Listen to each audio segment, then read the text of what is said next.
رد الاول مين اللي سرق مصر؟ السؤال بقى انا هقول لك مين اللي سرقهم. السؤال هقول لك مين اللي سرقهم. دي بقى لها كام سنه؟ طبعا المسرحيه دي كانت بالظبط سنه 88 89 بالظبط في المنطقه ديت، وكان مسرح جلال الشرقاوي بالظبط، مسرح جلال الشرقاوي في شارع رمسيس، وانا رحتها ودخلتها. انا من عشاق المسرح. المسرحيه دي دخلتها 6 7 مرات يمكن.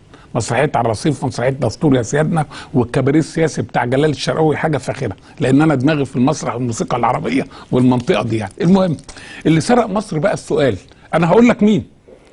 طب انت هتعمل له ايه؟ بس نعرف انا ونستفيد من تجاربنا. حلو. انا النهارده مسكت حرامي سارق فرخه بتاعت واحد.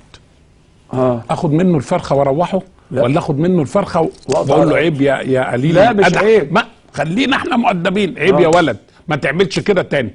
ليه القانون بيعاقب الناس؟ واحد، اللي خالف ياخد عقوبته، واللي ناوي